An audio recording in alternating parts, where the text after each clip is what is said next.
At exactly 04:32 am on November 23, 2025, radio silence was broken once again, but this time it wasn't just a signal, it was physics. 3I Atlas, already known for ignoring the sun's gravitational influence, resisting solar plasma storms and producing chemistry that mimics life, has now exposed something deeper, something mathematical, structural, engineered. Because when scientists began mapping its acceleration profile, its rotation dynamics, and the way it interacts with solar radiation, the numbers stopped making sense. No ordinary comet behaves like this, and as of this morning, there are now 5 separate physical principles being quietly re-examined because of what this one object is doing. This is not speculation, it's measured behavior, and the deeper we look, the more it appears intentional. You're watching 3I Atlas, the only interstellar object that might not be a comet at all. Before we begin, drop a comment telling me what time it is where you're watching from and which country or city you're in. This global network of quiet observers is helping track the greatest anomaly of our era.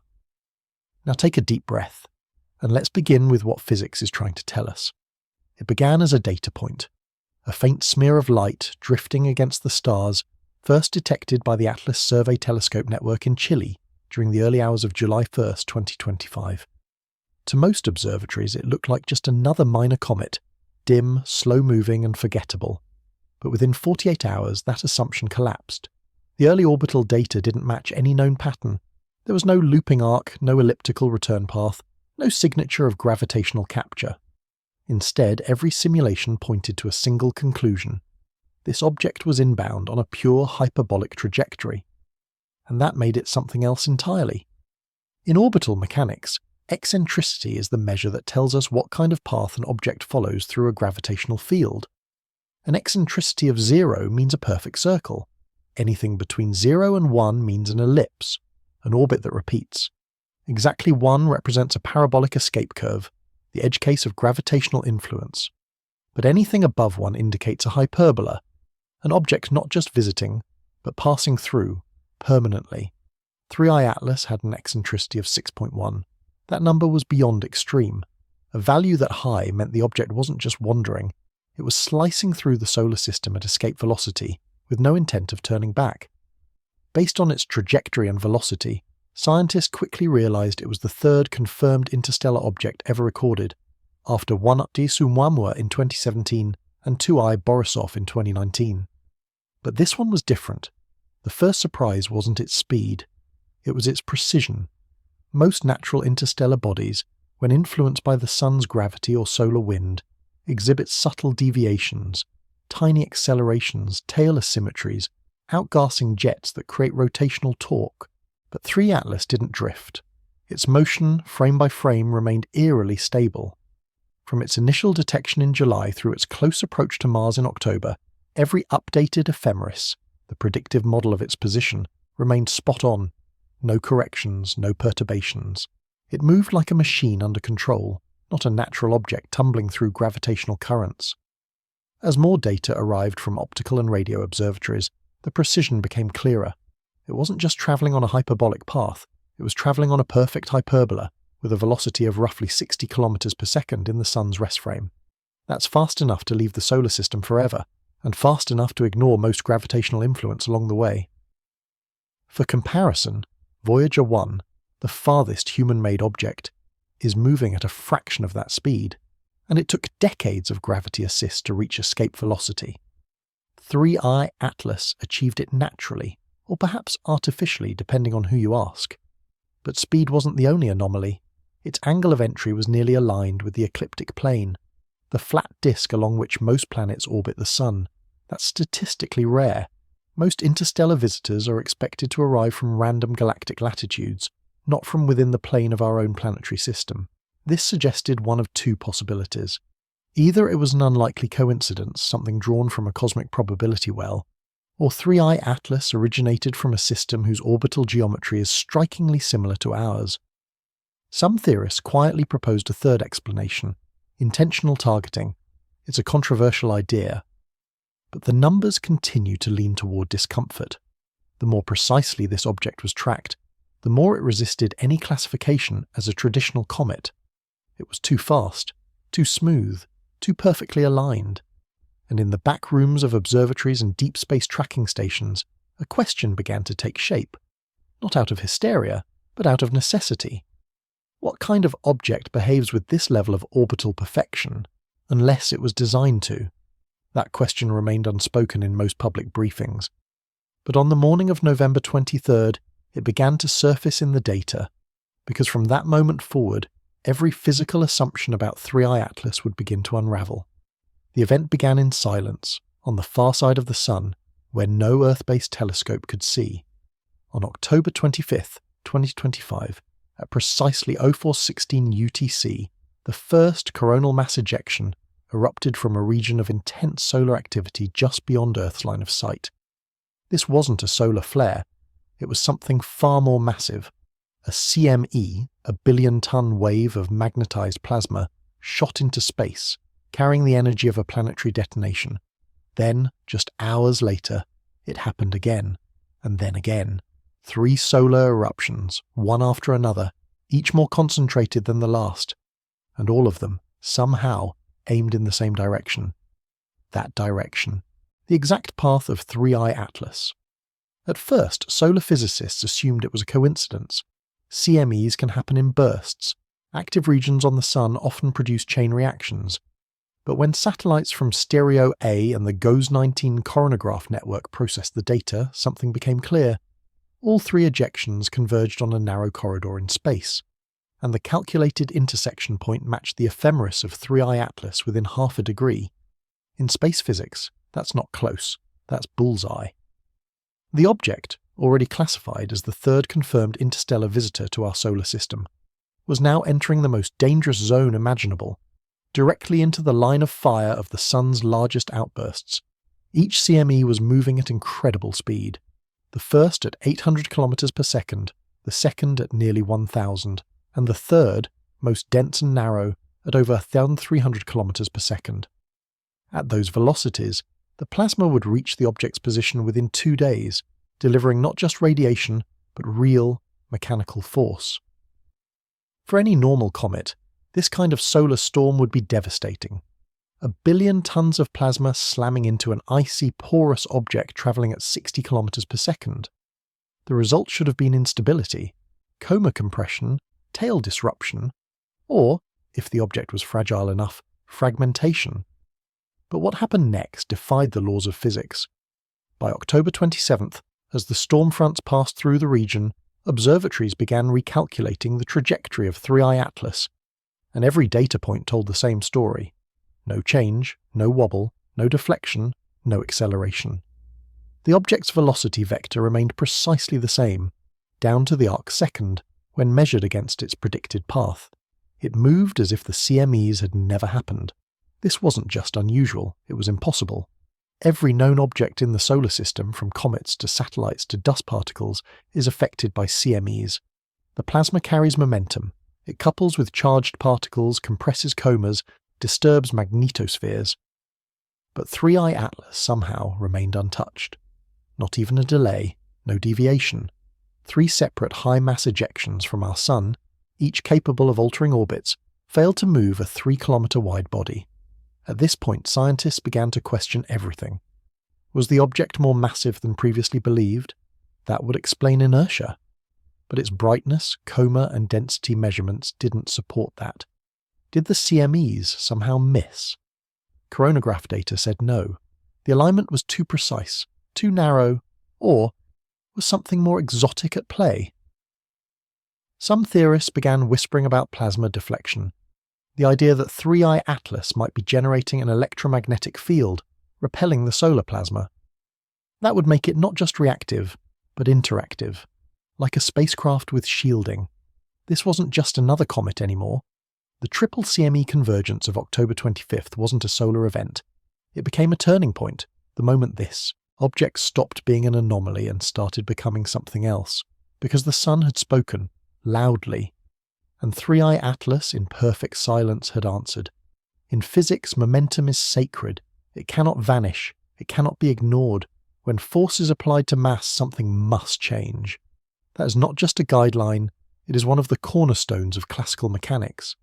But in the case of 3I Atlas, that principle broke. After enduring not one, but 3 high-velocity coronal mass ejections, the object's trajectory remained unchanged.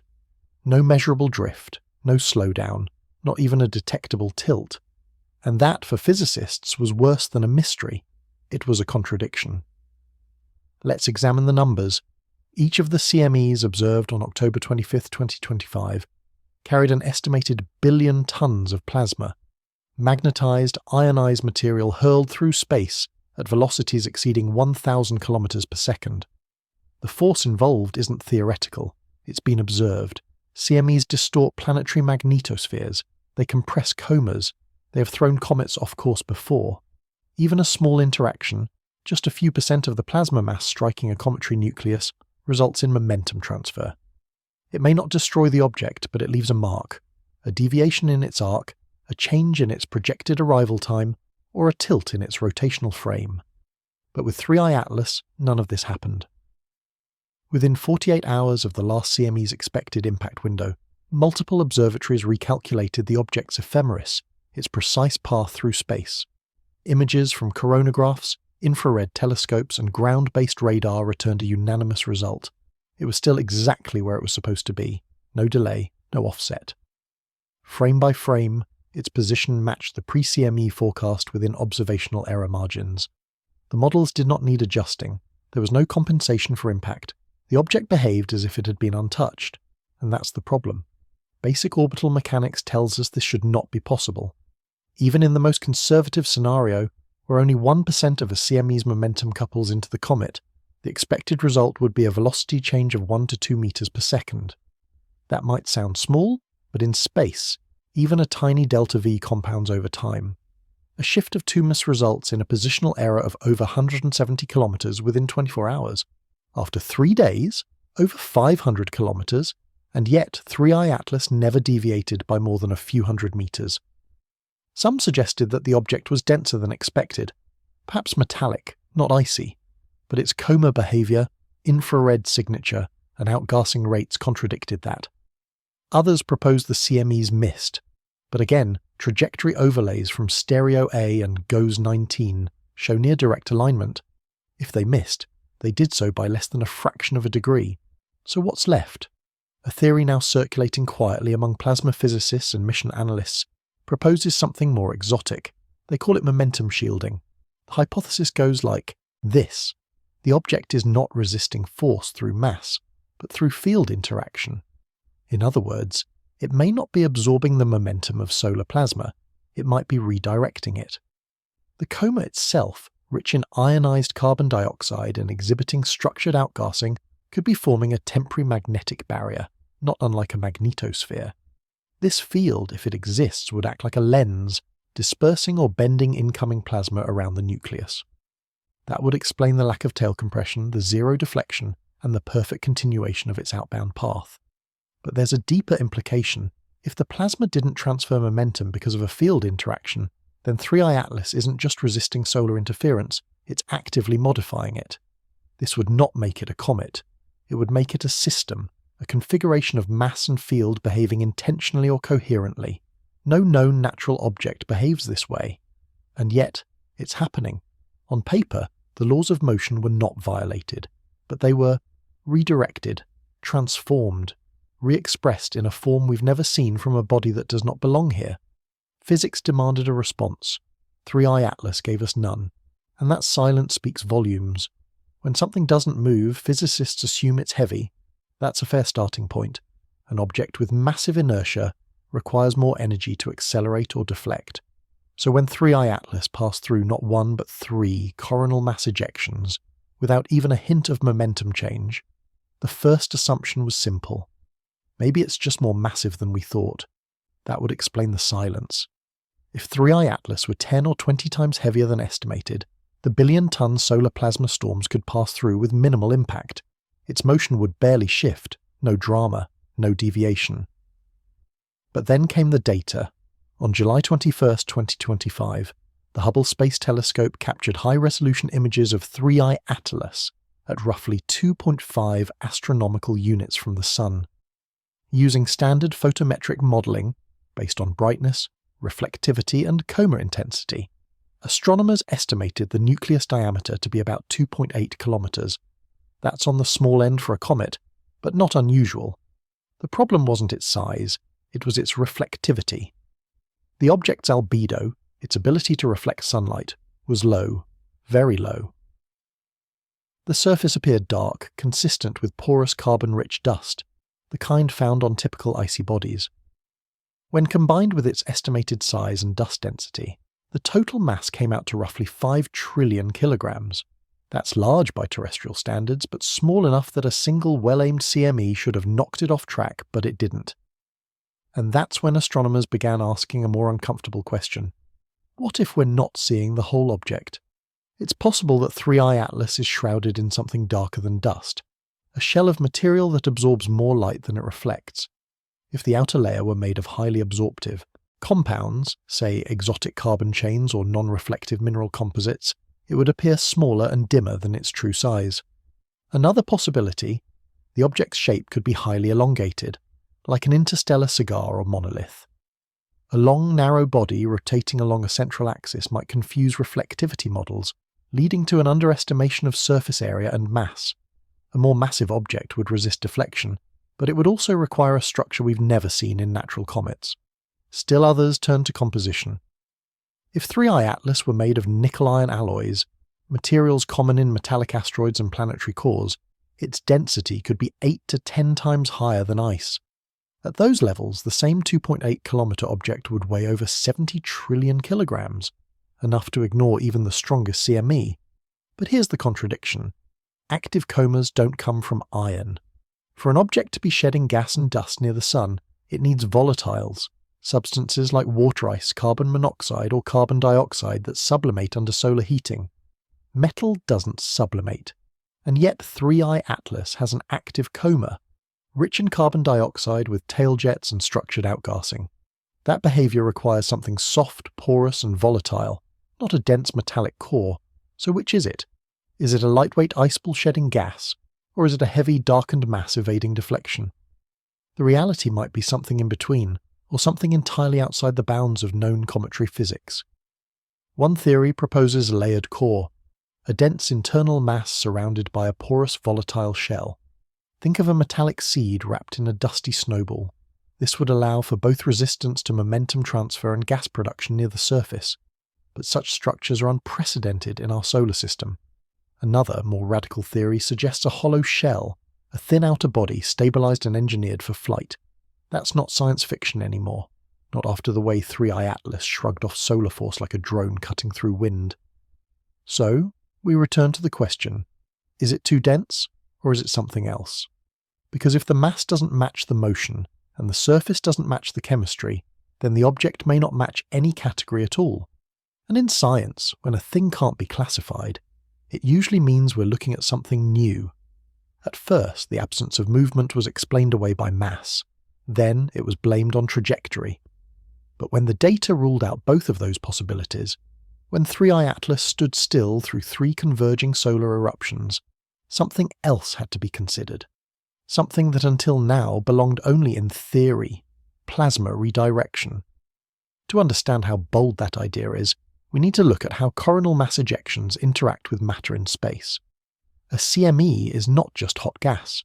It is a moving wall of charged particles, billions of tons of plasma threaded with magnetic fields.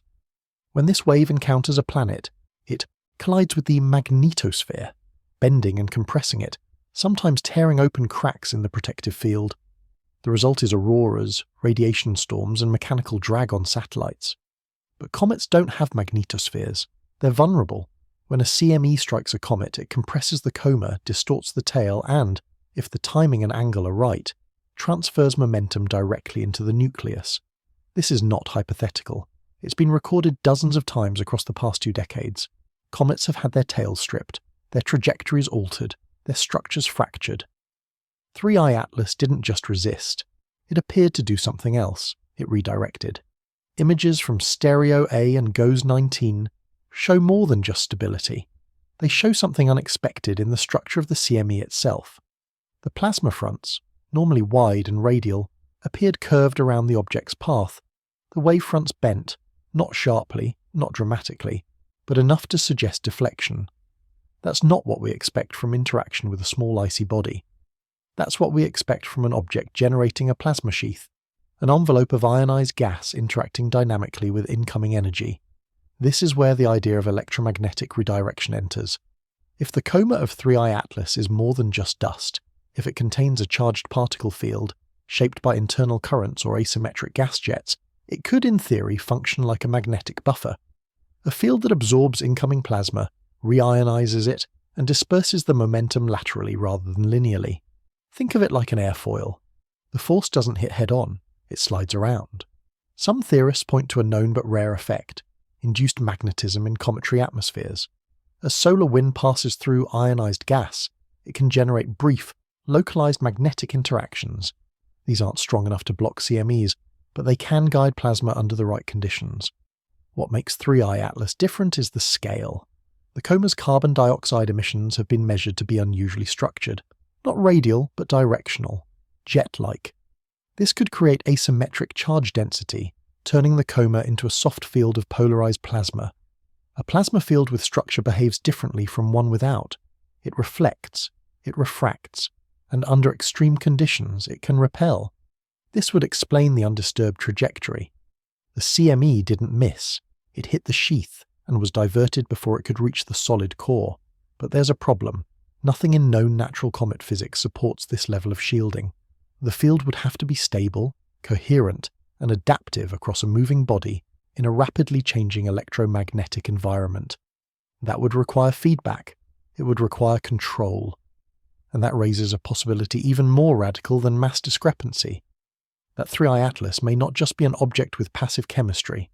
It may be a system, engineered or evolved, to interact with solar plasma not by absorbing it, but by deflecting it. Not with armor, not with brute force, but with field physics we've only just begun to understand. Because if what we witnessed on October 25th was real, and the CMEs truly bent around the object, then this is no longer a comet resisting a solar storm. It is something else altogether, something that knew how to survive it. Every comet breathes. As it nears the sun, frozen volatiles in its surface begin to sublimate, transitioning directly from solid to gas. The result is a halo of vapor and dust called the coma, along with a tail that stretches away from the sun, pushed by solar radiation and wind. This process is chaotic by nature. Random fissures open, pockets of gas explode, jets erupt in all directions. That's what we see in every known comet, irregular outgassing driven by thermal gradients and surface inconsistencies. But 3I Atlas doesn't behave like that. Its outgassing is structured. From multiple observation platforms, including Hubble, JWST, and ESA's ExoMars orbiter, data shows a remarkable consistency in the direction, frequency, and stability of its jets. Instead of random eruptions, 3I Atlas displays what scientists are calling rotational phase-locked emissions. Here's what that means. The jets don't fire at random angles. They emerge from specific sectors of the nucleus, and they do so in predictable intervals. That implies that the object either isn't rotating, or that its rotation is being deliberately controlled. Let's consider the first scenario. If 3I Atlas is not rotating, or rotating so slowly that its orientation to the sun remains nearly constant, then localized heating could result in continuous outgassing from the same zones. That would be odd, but not impossible. However, analysis of Doppler shift data from the James Webb Space Telescope suggests small but measurable rotational dynamics, just not the kind we expect. The object isn't spinning freely. It appears to be maintaining orientation, as if it's locked in place relative to the sun's magnetic field. That's not normal for an icy rock. That's what attitude control systems do on spacecraft. Now consider the second scenario. If 3I Atlas is managing its own outgassing, directing it like miniature thrusters, that would explain both the structure and the trajectory stability. These jets would not just vent gas, they would steer. And if synchronized properly, they could create not only momentum compensation, but also plasma shaping in the coma. Which brings us back to what telescopes are seeing. The coma is not expanding symmetrically. Its density peaks along specific vectors, and it fluctuates in pulses, as if the jets are modulating output in response to solar input. In other words, It's breathing, but with rhythm. This structured behaviour has never been observed in natural objects of this class.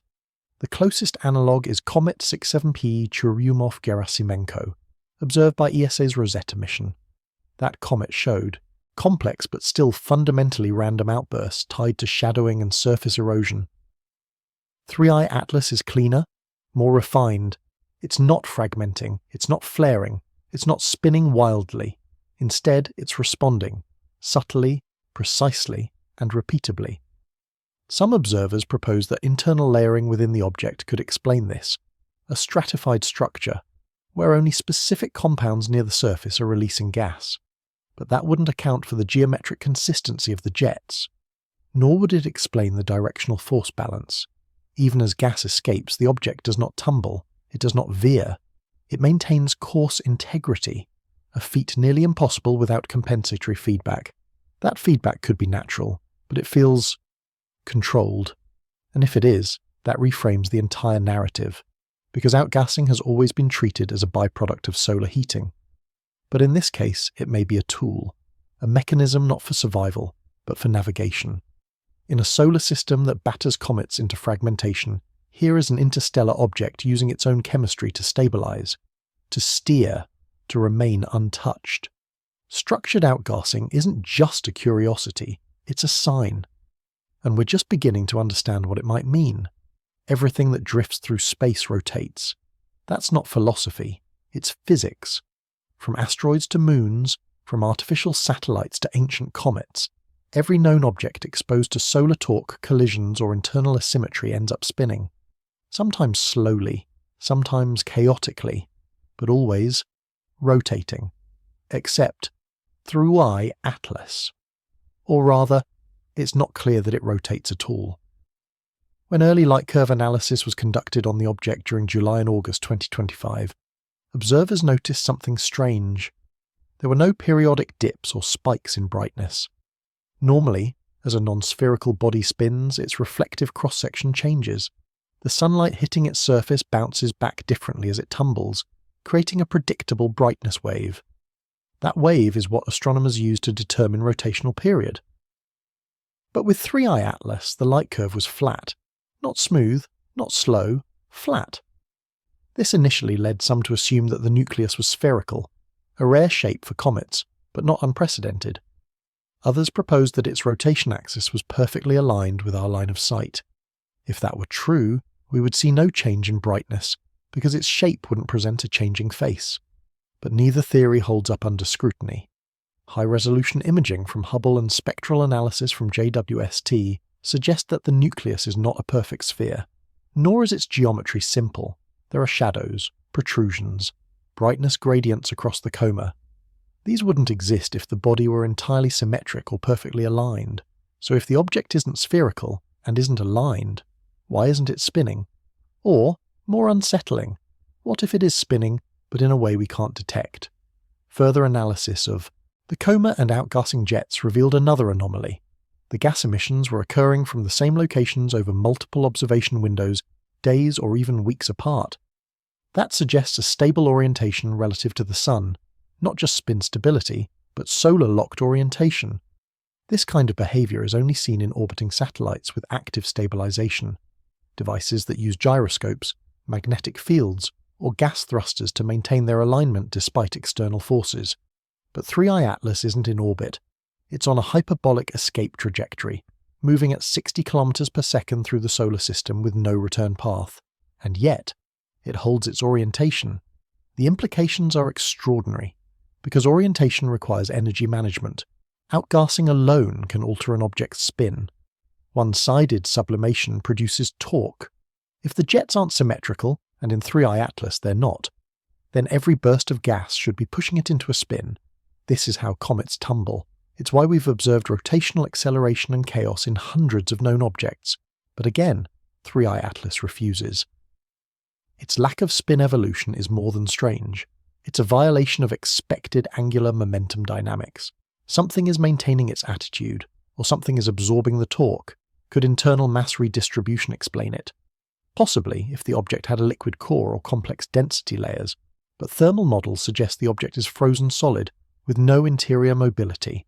so that explanation collapses. Could it be that we're only seeing the coma and the nucleus itself is rotating behind it? Unlikely. The jets emerge from fixed points. Their repeatability suggests surface-fixed emission zones, not a swirling mass. And radar imaging, though limited by conjunction, shows no smear or signal blur indicative of fast rotation, so we're left with one viable conclusion. 3i Atlas is either not rotating or it is actively resisting rotation. And that distinction matters, because a natural object resists nothing. It yields, it spins, it evolves. But something with internal control systems, however primitive, can resist. It can stabilize. It can maintain direction, even under pressure. And that's what 3i Atlas appears to be doing. The rotation problem isn't just a data gap, it's a quiet refusal, a message written in motionlessness.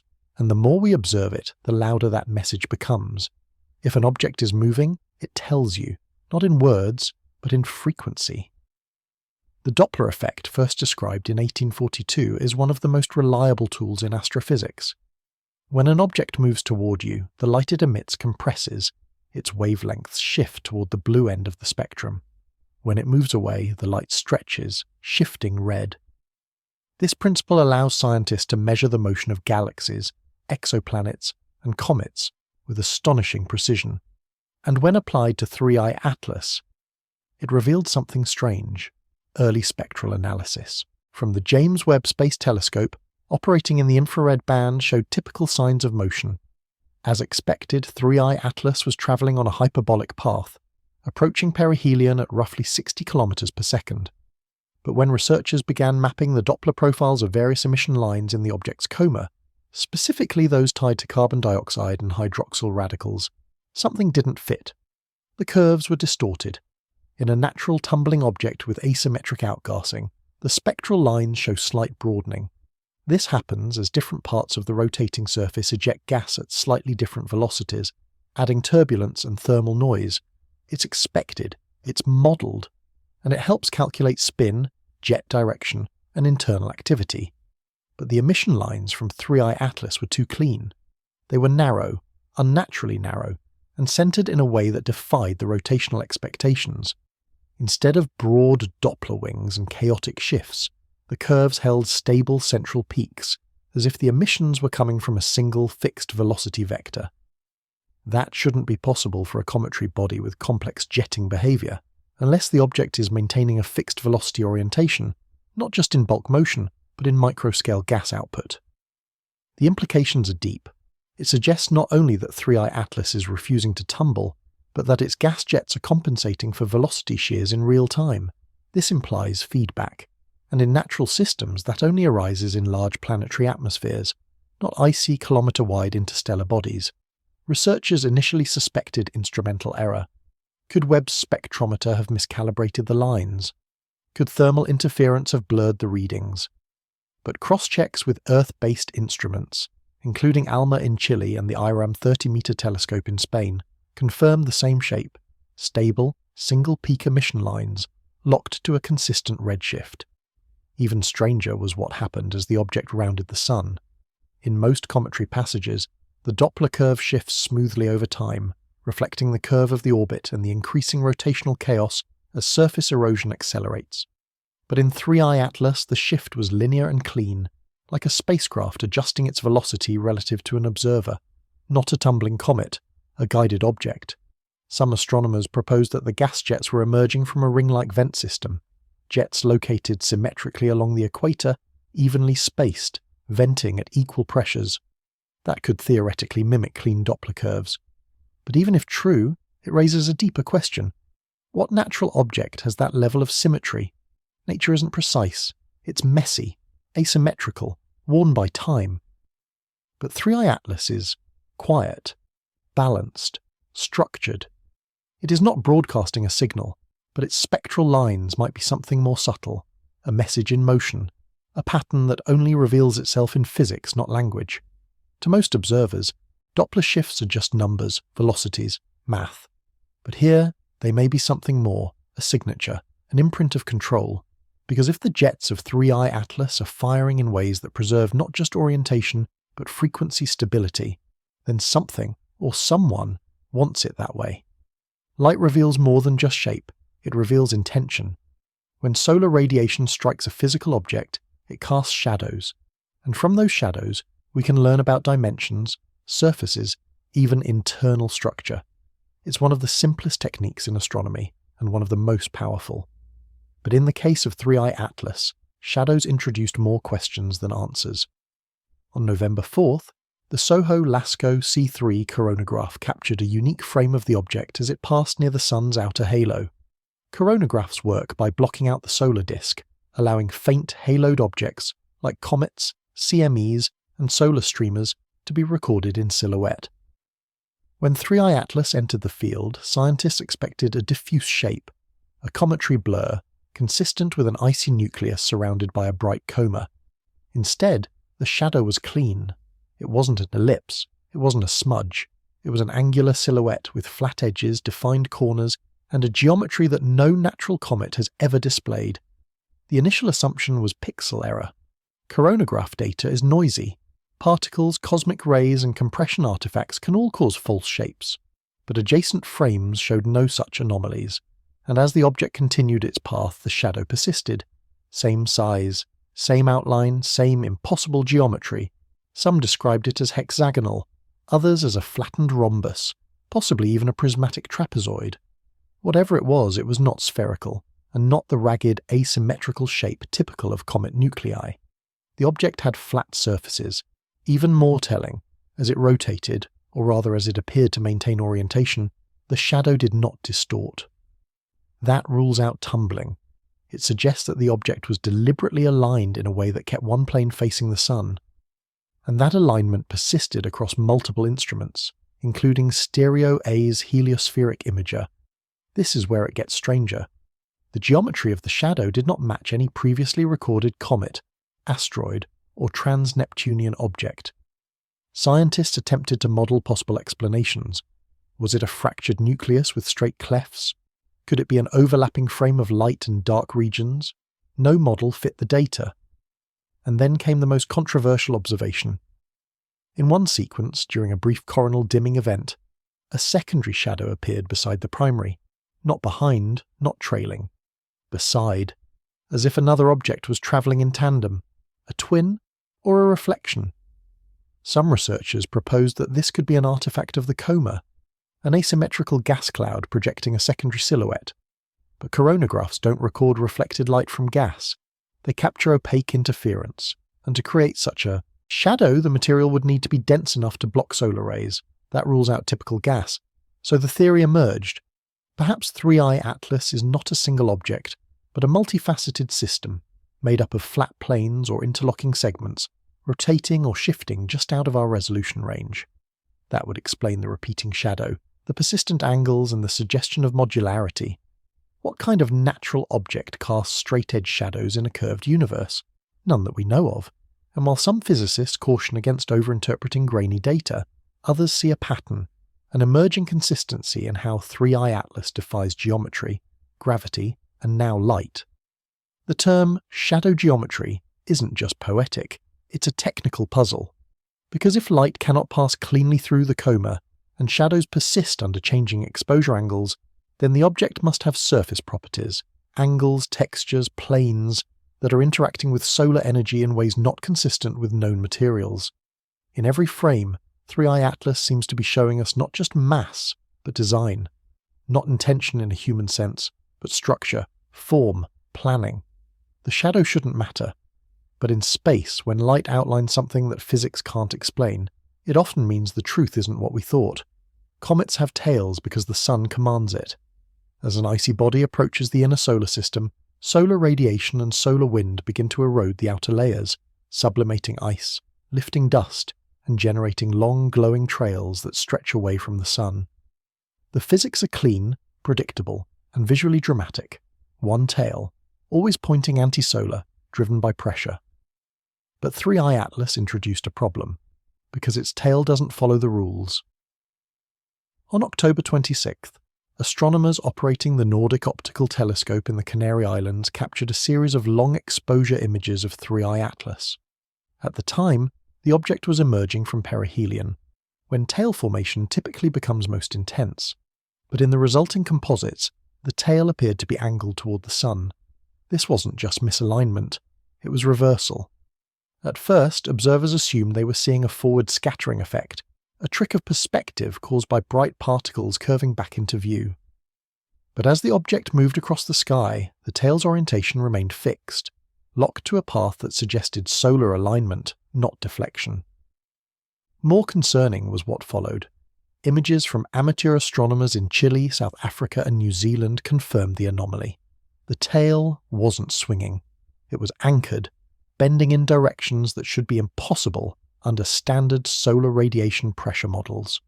That's when a second feature appeared, a secondary stream, directly opposite the first. This twin structure, commonly referred to as an anti-tail, is not unknown in cometary science.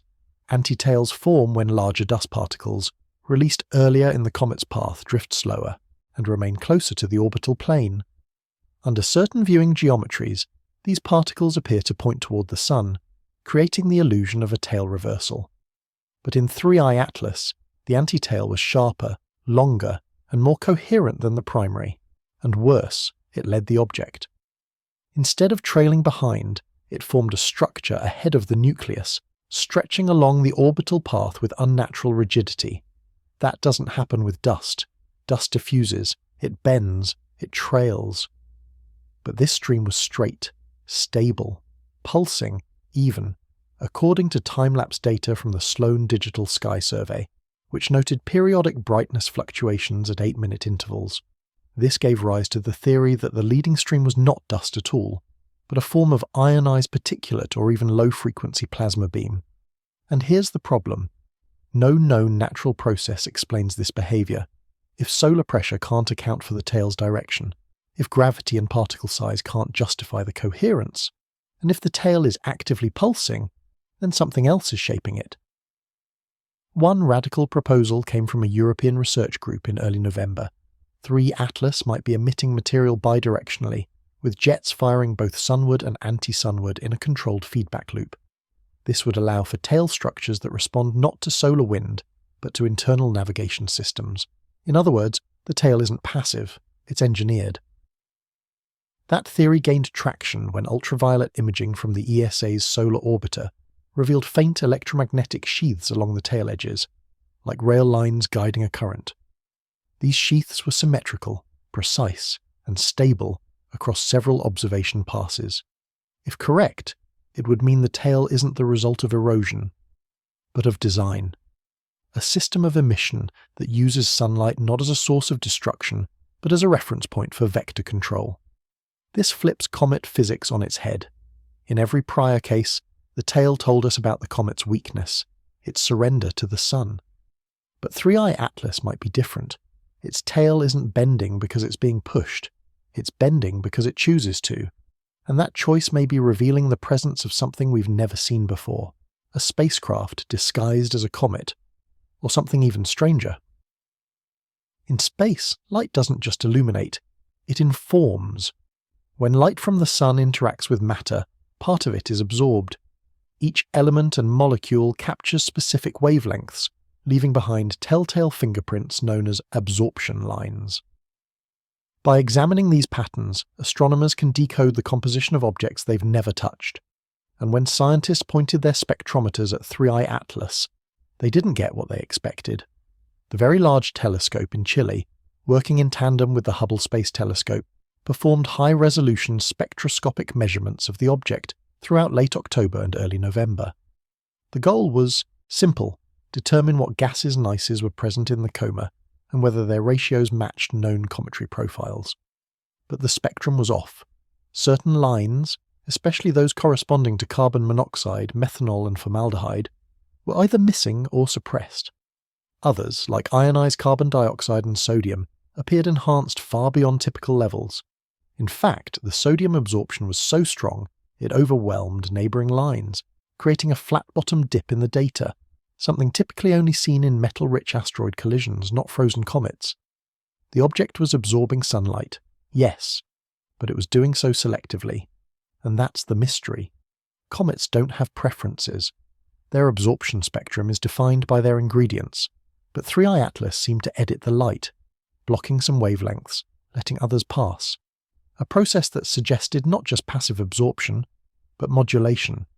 To verify the anomaly, researchers compared the spectra across multiple instruments: Keck Observatory, JWST, and the Infrared Telescope facility in Hawaii. All confirmed the same result. The absorption was structured. Instead of the usual scattered line profile, a mess of overlapping dips and thermal noise, the spectrum of 3I Atlas was segmented, like layers of filtering had been applied. This segmentation matched no known outgassing behavior. Instead, it resembled the energy profile of a selective absorption material, something that absorbs one range of light while reflecting or transmitting the rest. That's a hallmark of engineered surfaces. Solar panels, for instance, are designed to absorb specific wavelengths that correspond to peak energy conversion. Heat shields on satellites are tuned to reflect infrared while soaking visible light. The idea that 3I Atlas's surface, or coma, is tuned is not far-fetched. What's far-fetched is that a natural object could achieve that on its own. One theory suggested that fine dust within the coma contains nanostructured silicates, possibly created during interstellar travel. These could, in theory, alter the object's spectral profile. But even advanced silicates wouldn't explain the temporal consistency of the absorption pattern across different angles, distances, and days. It didn't change. This is not what we expect from a dust-dominated coma. Normally, coma composition fluctuates with solar heating, but 3I Atlas held its profile, as if its energy processing wasn't chemical, but deliberate. And here's the strange twist. There was no thermal signature consistent with this level of energy absorption. In other words, it was absorbing light without heating up. That's nearly impossible. When objects absorb radiation, they re-emit it as heat.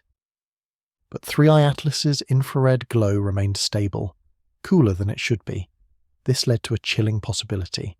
The energy wasn't being converted into heat, it was being used. As if some portion of the absorbed solar radiation was being stored, redirected, or transformed into a form of internal work. This isn't proof of technology, but it is proof of inconsistency between what should happen and what did. And in astrophysics, that's where discovery begins. Because the energy spectrum doesn't lie. It shows us what an object is doing, not just what it's made of. And what 3I Atlas is doing doesn't make sense unless it's designed to. Objects that move through space are bound by momentum, and momentum does not ask permission. Every celestial body is shaped by the combined forces of gravity, mass, and inertia. These forces interact continuously, forming orbits, deflections, and hyperbolic exits. But in all cases, the outcome is clear. An object's path follows its energy profile, unless it doesn't, and 3I Atlas once again doesn't. On November 14th, data from the Deep Space Network's Goldstone complex showed that 3I Atlas was not merely coasting through its trajectory, it was maintaining a precise inertial lock, a balance between velocity and solar gravity that looked too stable to be accidental. To be clear, 3I Atlas is not in orbit. Its hyperbolic trajectory proves that it is on an escape path, an interstellar visitor with no return. But within that escape arc, scientists observed something deeply unusual. The object was not accelerating in response to gravitational gradients as expected. Instead, its momentum profile appeared fixed, locked in a narrow corridor of motion that defied typical tidal influences. Here's why that matters. Comets on escape trajectories still show minute course deviations. As they pass near planets or interact with solar wind streams, even minor perturbations, dust shedding, asymmetric jets, micrometeoroid hits, can cause cumulative arc shifts. These are measured in arcseconds per day, but over weeks they distort the escape path. Yet 3I Atlas has remained in its calculated corridor since September 28th, despite multiple solar events, including the triple CME wave of early November. Its path has not deviated by more than 0.04 arcseconds, a figure too small to be random and too consistent to be explained by natural inertia alone. Enter the theory, gravitational inertia lock. This concept is not part of standard celestial mechanics. It's a term now being used informally by researchers to describe what appears to be active stabilization within a gravitational field, not by thrust or drag, but by adjusting internal mass distribution or inertia frames to maintain trajectory fidelity. Some spacecraft can do this, using spinning flywheels, moving ballast, or even liquid redistribution to adjust their inertia tensor, but comets cannot, unless they are something else. And this brings us to the object's mass problem. Spectral absorption suggests a low albedo surface, meaning it's not very reflective. That would normally imply a dense, rock-rich core, but its escape velocity suggests otherwise. By all accounts, the object behaves like a mass-controlled body, one that alters its mass distribution to maintain balance, even under solar force fluctuations. On November 12th, ESA's Gaia satellite, which typically tracks stars, logged a gravity lensing event, an ultra-precise measurement of 3I Atlas's gravitational profile as it occluded a distant star. The resulting curvature was shallower than expected, implying a hollow interior or non-homogeneous mass field. This matters because mass dictates motion, and if the mass isn't behaving like it should, if it's shifting, shielding, or segmenting, then its motion will show it, which it has.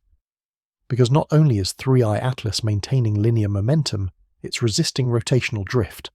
Multiple observatories, including the Lowell Observatory and JPL's trajectory monitoring team, have confirmed that the object's spin state remains effectively null, even after known force encounters. No object does that naturally, unless it's compensating. The gravitational inertia lock is not just a theory, it's a placeholder for something we don't yet understand, a placeholder for precision in a system that should be random, a frame of reference that seems chosen. The math holds, the motion persists, and the implications may reach beyond what physics currently explains. Because if a body can lock its motion in gravitational space, if it can use inertia as a tool rather than a consequence, then we're no longer talking about celestial drift. We're talking about navigation. When science fails to describe a shape, it usually means one of two things. Either the data is flawed, or the object isn't supposed to be there. In the case of 3I Atlas, shape analysis should have been straightforward. Dozens of telescopes, from ground-based observatories in Chile and Hawaii to orbiting platforms like the James Webb Space Telescope and ESA's Solar Orbiter, have been observing the object across multiple wavelengths. With the sheer volume of data, a 3D shape model should have emerged by early November, but it hasn't. Instead, every attempt at shape reconstruction has collapsed into contradiction. Here's why that's not normal. Cometary shape models are usually derived from light curves, variations in brightness as the object rotates. These can be mapped against the object's trajectory, surface activity, and coma dynamics to generate a probable 3D form. For 3I Atlas, this approach failed immediately. The light curve was flat. As mentioned in previous chapters, this implied either a spherical shape or a fixed solar-facing orientation. But Hubble's imaging ruled out both. The nucleus was clearly irregular. Shadows moved across the surface. Light gradients suggested texture and asymmetry, but still no rotation signature, which means the shape wasn't varying in a way that matched its geometry. Next came the Doppler radar modelling, initiated by the Goldstone Deep Space Communications Complex during the early days of November. Normally, radar echoes return detailed profiles of cometary surfaces, showing ridges, craters, and roughness. But in the case of 3I Atlas, the radar return was anomalously smooth. Too smooth.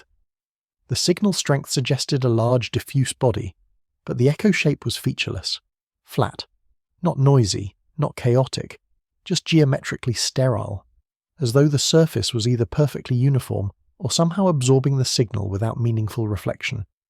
This caused suspicion of a cloaking effect, either due to a plasma field, a microparticle suspension, or some unknown material capable of scattering radar differently from rock or ice. But even those theories couldn't account for the consistent failure of optical 3D models, because when combined, infrared, radar, and visible light data, shape models usually converge. Here they diverged. One model from the University of Bern suggested a squat triangular prism. Another from Caltech proposed a flattened torus. A third, using JWST diffraction data, hinted at a multi-lobed cluster, not unlike Comet 67P, but none of them fit the observed coma shadowing, nor the light emission angles. And then came the final contradiction. In a multi-frame analysis by the lunar-based optical array, researchers noticed a phase-locked reflectivity pattern. In plain terms, that means the object reflected light as though its entire surface was working in sync, adjusting brightness with solar position rather than surface texture. In other words, the object's shape couldn't explain the light. It was too reactive. That's when the phrase shape suppression artifact began appearing in private research logs. A placeholder term to describe an object whose surface behavior nullifies geometry-based inference. A term that, by definition, implies deliberate interference with how shape is perceived. Because in physics, shape leaves fingerprints. It affects mass, reflection, rotation, heat dissipation. You can't hide a shape unless you're trying to. And yet, 3i Atlas appears to be doing just that. Every image, every model, every radar pulse returns a different truth. Not because our tools are broken, but because the object is resisting coherence. And if an interstellar body is deliberately resisting shape classification, then it may not be a comet at all. It may be something that wants to look like anything but what it is. Dust is the signature of a comet in distress. As solar radiation strikes a nucleus, volatile ices vaporize and lift fine particles into space. These particles scatter light, forming the visible coma and tail, tracing the object's activity and size. From this process, astronomers derive a critical ratio, the dust-to-nucleus mass. And in nearly every comet observed, that ratio falls within predictable bounds. Except this one. The 3i Atlas dust profile doesn't make sense. Observations from the Gran Telescopio Canarias, along with supporting photometry from amateur stations across 3 hemispheres, revealed an unusually dense coma surrounding the object as early as late October. Based on light scattering models and dust reflectivity, the estimated total dust mass exceeded 200 million kilograms. That would be unremarkable if the nucleus were large. But that's where the numbers break. High-resolution imaging from the Hubble Space Telescope and JWST placed the nucleus diameter at no more than 1.6 kilometers, on the smaller end of interstellar objects. A nucleus of that size, even with high outgassing rates, simply shouldn't be able to lift that much material in such a short time. The dust-to-nucleus ratio, when modelled, returned a value of over 15:1. By contrast, Comet 67P, famously photographed by ESA's Rosetta mission, maintained a ratio closer to 1:3 during its active phase. Halley's Comet sits around 1:6. No known comet or interstellar visitor has ever recorded a value close to what 3i Atlas is producing. So where is the dust coming from? Several hypotheses were proposed. First, perhaps the object is undergoing fragmentation, breaking apart internally and releasing debris, but there's no visual or spectral evidence of fracturing. No sudden brightening, no outburst, just a steady, controlled envelope of particles. Second, perhaps the coma is made of unusually fine particles, nanometer-scale grains that reflect more light per unit mass. This would skew brightness models and inflate the apparent mass, but once again, the infrared signature disagrees. Fine particles re-radiate absorbed sunlight quickly, producing higher mid-infrared flux. Yet JWST's thermal imaging showed a cold coma, far too cold for a cloud of ultra-fine sunlit grains. Then a third possibility emerged. What if the dust is not being emitted from within, but rather being drawn in from external sources? This raised eyebrows. Comets don't gather material, they expel it. But several observatories, including the Atacama Pathfinder experiment, noted something subtle: radial infall. Some of the particles surrounding 3i Atlas were not expanding. They were moving inward, as if orbiting or spiraling toward the nucleus. That isn't normal. Dust doesn't fall back into comets. There's no gravity well strong enough to sustain it. And yet, in this case, the coma showed both outward drift and inward retention, a behavior more akin to an atmosphere than an ejector field. If accurate, it implies an unknown mechanism is at work, possibly electromagnetic capture or static field entrapment. That would mean the object is not just releasing material, it's managing it, keeping it suspended, balanced, not by accident, by intention. And that brings us to the final problem. If the dust mass doesn't match the nucleus, and the spectral profile contradicts all known ejection models, then the source of the material must be non-physical. Either the nucleus is larger than we can see, hidden under an optical illusion, or it is not a nucleus at all, but a central structure, coated or shrouded in a shell of material for reasons we do not yet understand. Perhaps as camouflage, Perhaps as a shield, or perhaps as a kind of solar sail, forming and reforming to adjust the object's motion. Whatever the truth, one fact is clear. The dust mass doesn't match, and in space, when the math doesn't balance, it's usually because the equation is missing something we haven't yet discovered. Everything that moves through a fluid leaves a wake. In space, the fluid isn't air or water, it's plasma, dust, and photons. And when a solid object moves through that medium, subtle disturbances form in its trail. These are not random. They're shaped by motion, mass, temperature, and composition. By studying them, scientists can often determine what an object is made of, even how it moves. But 3i Atlas has left behind a wake that doesn't behave like anything we've seen before. The first clue came from SOHO's LASCO C3 coronagraph, which captured the object as it passed near the Sun's magnetic equator. Behind it, instead of the expected dispersing trail of dust and ionized gas, the telescope registered fine filamentary structures, long coherent streamers of material that remained intact far beyond the zone of expected solar disruption. These filaments didn't fade with distance, they pulsed. At exactly 10-minute intervals, instruments onboard ESA's solar orbiter detected a series of low-density plasma fluctuations trailing behind 3i Atlas. Each fluctuation corresponded with a faint drop in local solar wind pressure, as if something was temporarily resisting the flow, then releasing it. That behavior is not consistent with natural dust shedding. In normal comets, the wake expands, diffuses, and eventually dissolves into the heliospheric flow. The particles behind a comet behave like sand thrown into a river. They spread out and vanish. But this wake wasn't fading. It was reforming, almost like it had internal structure. And then came the second anomaly. When the infrared telescope facility in Hawaii took long-exposure imaging of the area behind 3i Atlas, the residual heat signature did not show a uniform tail. Instead, it showed nodal clustering, a repeating pattern of high and low temperature regions spaced evenly every 400 kilometers. This kind of periodicity is not known to occur in passive dust trails. The only comparable analogue comes from low Earth orbit, where wake turbulence behind satellites can create similar patterns, caused by ion thrust, radiative shielding, or electromagnetic interference. This raised the possibility that 3i Atlas isn't simply moving through space, it's interacting with it. Because these wake patterns imply drag management, the kind of pattern you'd expect if the object were regulating how much pressure it displaces behind it. If the object is adjusting its boundary layer, either magnetically or electrostatically, it could in theory channel solar particles in specific patterns. One experimental probe, NASA's Parker Solar Probe, even detected a reverse plasma wave emanating from behind the object on November 9th.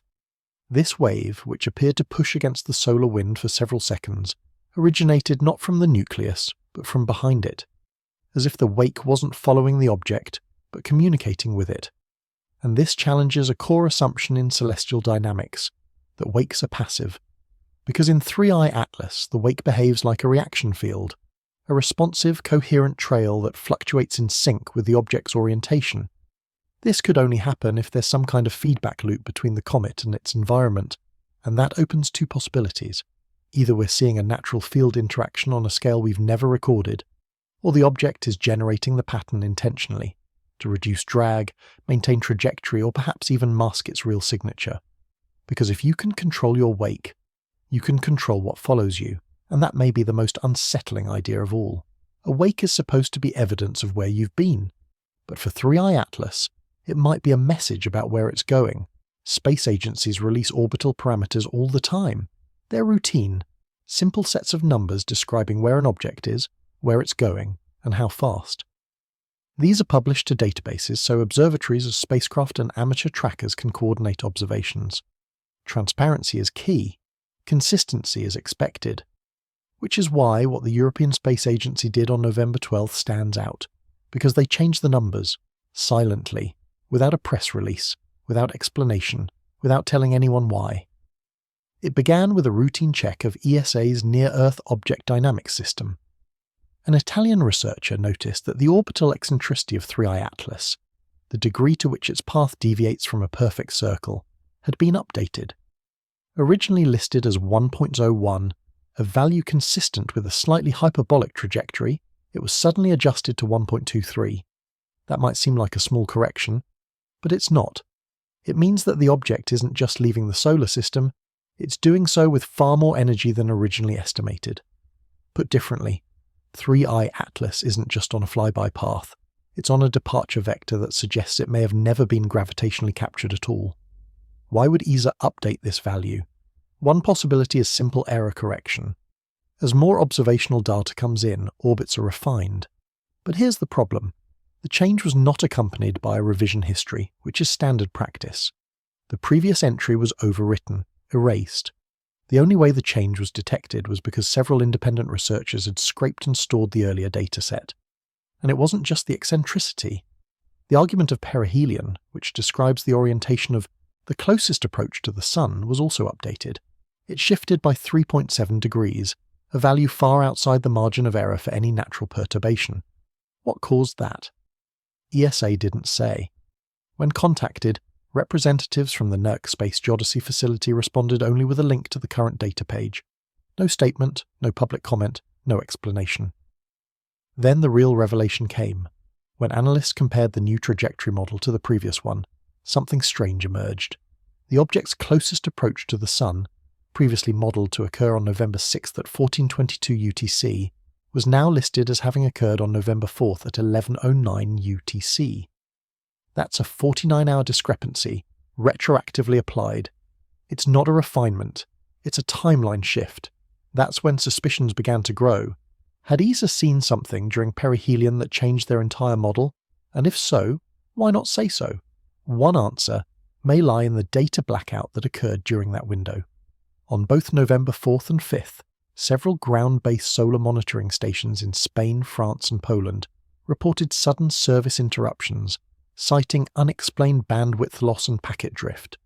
These stations typically relay solar weather data, including tracking of inbound and outbound objects. This isn't conclusive, but it does raise a pattern. The parameter change happened after those outages. So what exactly did ESA see? And why quietly rewrite the rules? A final note comes from an internal document leaked to a private astronomy network, an observation summary referencing a classified perturbation index related to 3I Atlas's solar passage. The term perturbation index is not standard ESA language. It implies anomalous orbital behavior, possibly gravitational or electromagnetic, that defied existing prediction models. But nothing about that appears in the public logs.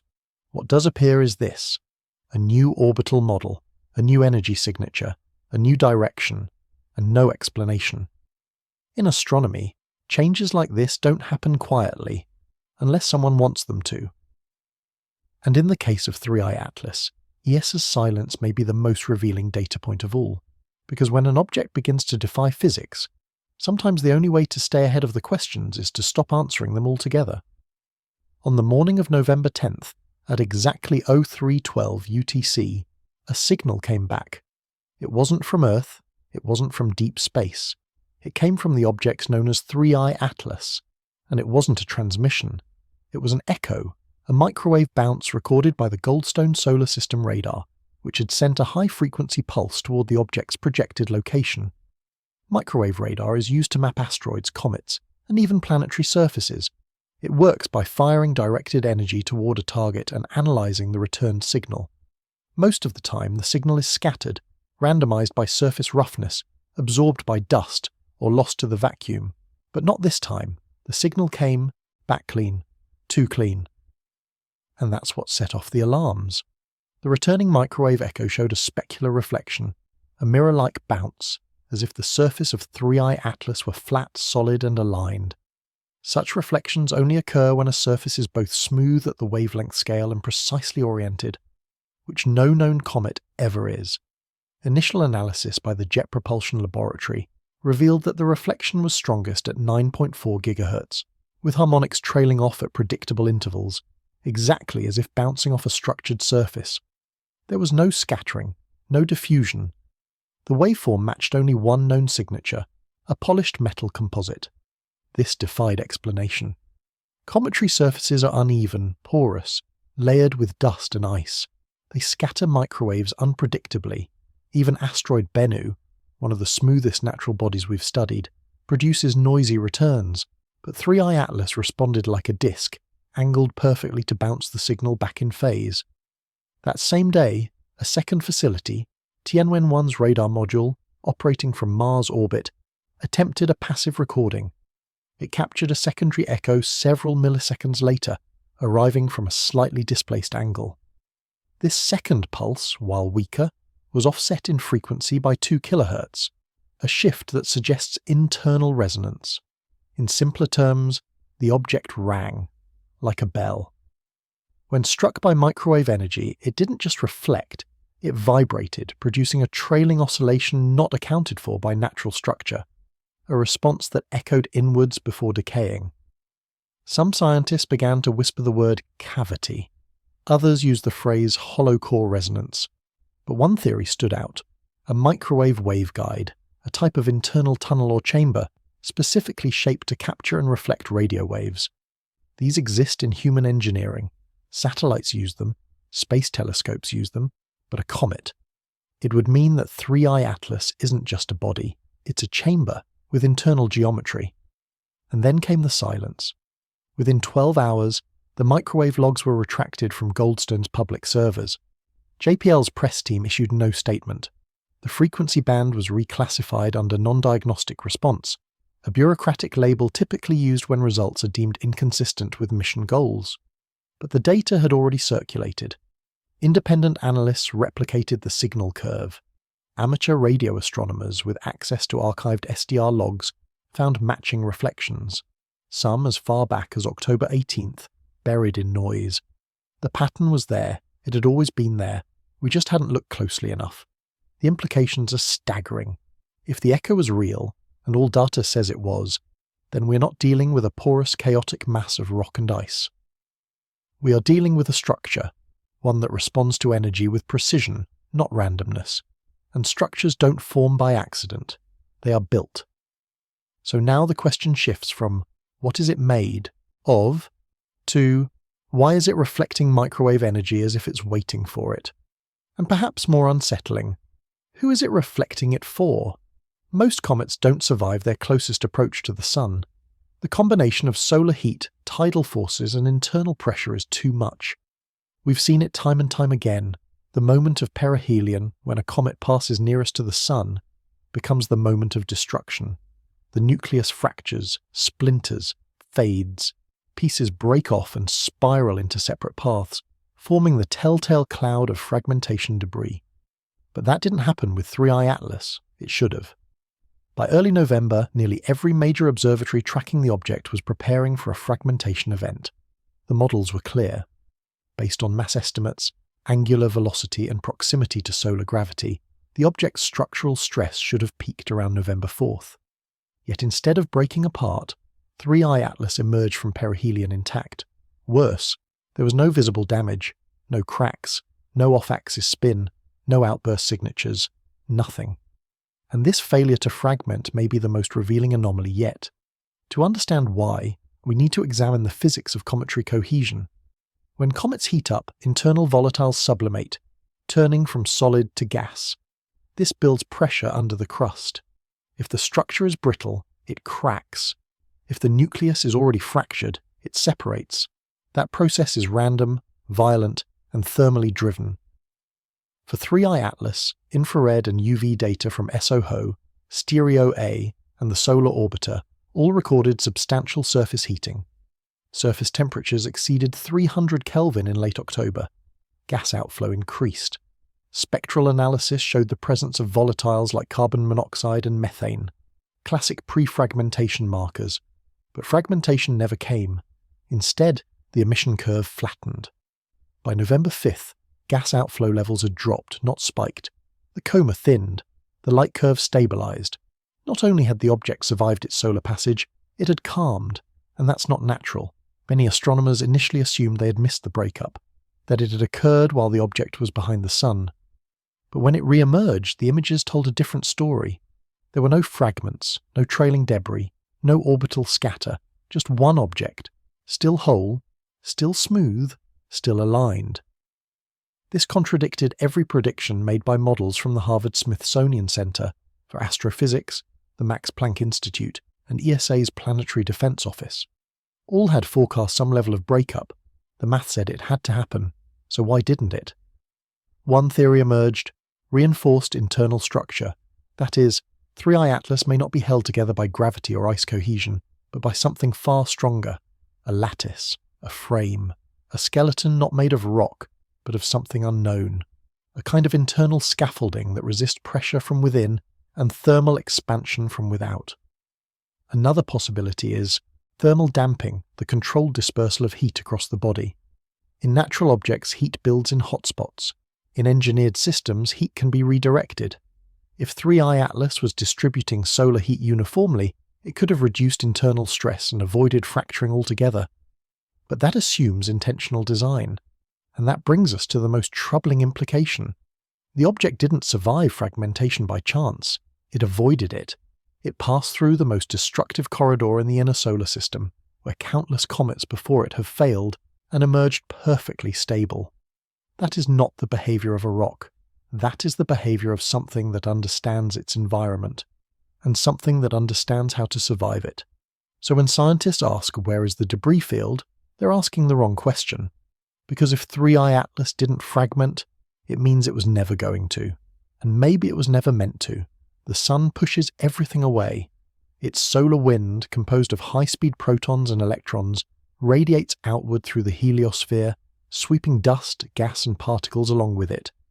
Comets, asteroids and spacecraft are all affected by this relentless pressure. It's why comet tails always point away from the sun. But on November 8th, something happened that shouldn't be possible. The solar wind struck 3I Atlas and bounced. Data from NASA's Parker Solar Probe, which was monitoring solar plasma density near the inner heliosphere, recorded an anomaly at 742 UTC. A brief reversal in local proton velocity, lasting approximately 49 seconds, registered just downstream from the object's path. In simple terms, the solar wind hit something and came back. At first, researchers believed it was an instrumentation glitch, but the anomaly was cross-confirmed by Stereo A and ESA's solar orbiter, both of which recorded a drop in plasma continuity behind the object at nearly the same time. The density profile dipped, then surged, then dipped again. This pattern, known as a shock front signature, usually forms behind blunt objects moving at hypersonic speeds through gas. But in this case, the shock front was upstream. This implies something extraordinary. 3I Atlas wasn't being pushed by the sun, it was pushing back. How? One possibility is the presence of a magnetosphere, a bubble of magnetic field that can deflect solar wind, much like Earth's magnetic field protects us from solar radiation. But comets don't have magnetospheres. They're not large enough, they don't rotate fast enough, and they don't generate internal magnetic fields, unless 3I Atlas isn't a comet at all. Analysis of the deflected particle paths showed an angle of reflection consistent with coherent magnetic field redirection. It behaved like a magnetic mirror, a field boundary where charged particles are reflected without physical contact. And here's where it becomes more troubling. The magnetic signature wasn't static, it was modulated. Parker recorded rhythmic pulses of field strength, spaced precisely 22 seconds apart, over a 90-second interval. These are not natural harmonics. They don't arise from rotation. They arise from modulation, like a radio transmitter changing frequency. In other words, it wasn't just repelling solar wind, it was controlling the interaction. Then came the secondary signature. An unexpected thermal rise recorded behind the object showed a plasma bloom expanding laterally at over 40 kilometers per second. This bloom formed a symmetric arc, similar to the wake left behind by an aircraft using thrust vectoring. If 3I Atlas had ejected material to maintain trajectory, that would explain the bloom. But no material was detected. No debris, no gas, just force, applied without exhaust. This points to a possibility many scientists hesitate to voice. The object may be using a form of field propulsion, not unlike the theoretical MHD, magnetohydrodynamic drives proposed for spacecraft. If true, 3I Atlas isn't just moving through space, it's moving with intent. And the sun, our greatest source of cosmic pressure, is being treated not as an obstacle but as a reference point, a system to push against, a source of leverage. All this brings us to the simplest but most profound conclusion. The solar wind isn't always in control. Sometimes something pushes back, and when that happens, we're forced to reconsider everything we thought we knew about natural motion in the solar system. Because 3i Atlas just taught us that the void is not empty, it's a medium, and someone, or something, knows how to navigate it better than we do. It wasn't spinning, it wasn't emitting jets. But 3i Atlas was pulsing. Astronomers first noticed it on November 6th, while analysing stacked imaging data from the James Webb Space Telescope. They weren't looking for motion, they were analysing spectral variation in the coma. But every 10 minutes, a subtle shift occurred. The surrounding dust would expand slightly, then contract as if exhaled. And that's when someone called it the breath effect. At first, it seemed impossible. No known natural body in space exhibits rhythmic, self-consistent expansion patterns without internal pressure systems or mechanical rotation. Comet outgassing is chaotic, driven by sunlight, temperature, and surface composition. There is no timer, but 3i Atlas had one. In image after image, the pattern repeated. A faint glow would rise around the object, then recede, like a breath. One cycle every 9 minutes and 53 seconds, pulsing, alive. This prompted infrared analysis from the Infrared Telescope Facility, IRTF, in Hawaii. Their spectrograph confirmed temperature fluctuations, small, just a few Kelvin, but consistent with the optical pulses. These weren't caused by solar flares, instrument drift, or viewing angle. They were intrinsic to the object. That changed everything. Thermal. Models proposed two hypotheses. 1. 3i Atlas was undergoing periodic sublimation, layers of volatile material heating and cooling in sync, releasing gas in a timed rhythm. But that process doesn't create uniformity, and the gases released didn't match typical volatile signatures. There was no spike in carbon monoxide or methane, no water ice, only a faint trace of ionized neon, a substance rare in comets and virtually unheard of in rhythmic cycles. The second hypothesis was more exotic, a field-based pulse, an electromagnetic interaction occurring at regular intervals, modulating the coma from within. This would require an internal power source, something capable of timing, measuring, and releasing controlled bursts. But that's not a comet, that's a device. Then came the JWST phase map. Infrared phase differential mapping taken over a 2-hour period showed that the glow wasn't spreading outward like gas. It was pushing against space itself, subtly altering the phase angle of the light behind it. This isn't breath, it's distortion, controlled distortion. As if the object were regulating its surroundings, not to move, but to communicate. Like a sonar ping, each pulse could be a scan, a readout, or something more unsettling, a message. What confirmed this possibility was the silent zone. Radio telescopes at the Atacama Large Millimeter Array, ALMA, reported periodic drops in background cosmic noise synchronized with the pulses. Every time 3i Atlas pulsed, a tiny zone of radio silence formed around it, a cone of suppressed interference that lasted 19 seconds. That's not a cometary process, that's active cancellation. Whether intentional or not, the effect was real. 3i Atlas was not just pulsing, it was creating pockets of environmental silence, breathing not oxygen, but information, in, out, like a probe scanning its environment, like a machine preparing for something. And yet the object remained visually calm. No visible jets, no tumbling, just a slow drift, cloaked in stillness, while the surrounding field fluctuated with eerie regularity. The question is no longer whether this is natural or artificial. The question is whether this breathing pattern is for us, or for itself. Because in space, breath is life, and when an object starts to breathe, it means something inside it is still awake. Every comet leaves something behind. As it moves through the solar system, ice sublimates, rock disintegrates, and microscopic particles scatter into space. These particles stretch into a thin ribbon, a dust trail, that marks the comet's path for months, sometimes even years. This trail can be detected long after the comet itself is gone. But 3i Atlas left nothing. No streak, no scatter, no signature, just silence. The first indication came from the Canada-France-Hawaii telescope, which attempted post-perihelion imaging of the object's trajectory corridor on November 9th. They expected a debris, trail, an elongated field of dust lingering in the wake of the object's passage. Instead, their long exposure composites showed only empty starfield. No residual dust, no reflective grains, no plasma haze.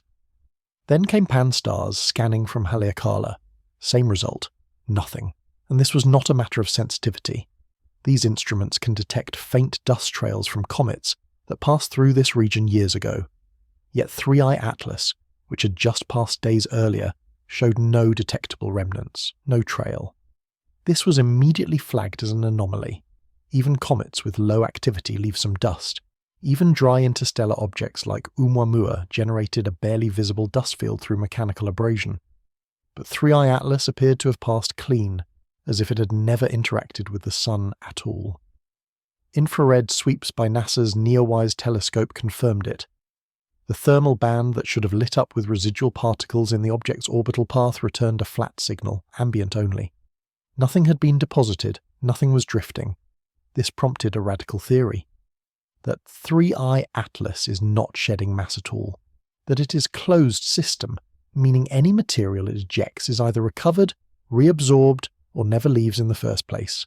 This isn't a comet, it's a sealed body, and that changes everything. In comets, the dust trail is a consequence of fragility. Surface layers flake off under solar pressure. Tiny particles are carried by outgassed jets. The dust trail is not a feature, it's a symptom of degradation. But 3I Atlas shows no such symptom. Its outer layer seems intact. Its mass hasn't shifted. Its tail, if it can be called that, is made almost entirely of ionized plasma, not particulate matter. It interacts with light, but it leaves no residue, no grain, no dust, and that implies design. Because avoiding a dust trail is difficult. It requires structural stability under thermal stress, precise control of material release, and an ability to regulate external interaction. No random ice ball tumbling through space can manage that. This is where the analysis deepens. The EC Optical Ground Station attempted laser ranging along the predicted orbital plane on November 10th, using photon scattering to detect microscopic remnants. Not only did they fail to detect dust, they found a region of optical damping, a zone where light scatter was suppressed, as if the space through which 3I Atlas had passed had been cleared, cleaned, like a corridor. If true, this means the object is not just avoiding a dust trail, it may be erasing one. Either through magnetic containment, gravitational vectoring, or some unknown mechanism of boundary management, the effect is the same. 3I Atlas moves through the solar system without leaving a trace. And in astrophysics that's not normal, that's intentional. Which brings us to the unsettling question. If it's hiding its trail, what is it hiding from? Or more directly, who is supposed to believe it was never there? By November 12th, 3 Atlas was supposed to be just another fading object on its way out of the solar system. It had passed Perihelion. The peak moment of drama was over. Instruments had logged their data. Spectrographs had cooled. The world was turning back toward more urgent news. But one thing didn't happen. There was no goodbye, no official report, no closure, no summary bulletin from NASA, ESA, or any major observatory, no final orbit estimate, no coordinated sign-off that would normally mark the end of such a high-profile observational campaign. Instead, 3I Atlas just slipped away. And the silence was deafening. The last confirmed optical image came from the Subaru telescope in Hawaii on the night of November 11th. The object was faint, low on the horizon, and already moving beyond the plane of Earth-based visibility. Observatories in the southern hemisphere attempted to reacquire it on the 12th and 13th. They failed. But not because of clouds, because the object had vanished. The projected trajectory placed it well within view. Its expected magnitude was within reach of at least 5 ground-based arrays, and yet no signal, no reflection, no return ping from radar. It had disappeared from every band. Ultraviolet, infrared, microwave, even X-ray mapping, which had once picked up faint emissions near Perihelion, came up empty. It was gone. What remained was a residual plasma trail, thin, short, and decaying. But even that vanished by November 15th. The space where 3I Atlas had been was now indistinguishable from background. No echoes, no dust, no wake, just absence. The object's silence wasn't limited to the optical. Radio tracking from the Deep Space Network, normally able to track objects far beyond Pluto, received no return, no passive emissions, no Doppler ping, as if the object had ceased to exist, and maybe that's the point. Because this wasn't a passive fade-out, it was a deliberate exit. Some now believe that 3I Atlas performed a vector shift, an untracked course change executed just as it passed the final planetary plane, a manoeuvre not visible to the human eye but traceable through gravitational echo, and those echoes were real. By November the 16th, multiple independent researchers reported anomalous data in the Lagrange point 2 corridor. Small perturbations, a missing mass effect, as if something had altered the gravitational baseline of nearby probe readings. It wasn't proof, but it was something. And then came the archival wipe. 3 observatories, one in Chile, one in Spain, and one in New Zealand, reported sudden revision of their November logs. Entries containing tracking data for 3I Atlas were flagged for recalibration and replaced with blank placeholders, the same placeholder, across 3 facilities. That doesn't happen by accident. The coordinated removal of raw tracking data isn't routine, it's policy, and policy only changes when something is being protected or hidden. So what was 3I Atlas? A comet? An interstellar probe? A piece of discarded technology from an intelligence we don't understand? We don't know, and as of November 17th, we no longer have a way to find out. Because whatever it was, it left without a sound. No energy spike, no parting burst, just silence. And in the world of astronomy, silence speaks volumes. Sometimes the loudest event in the sky is the one that ends without a single trace, because real mysteries don't explode. They vanish.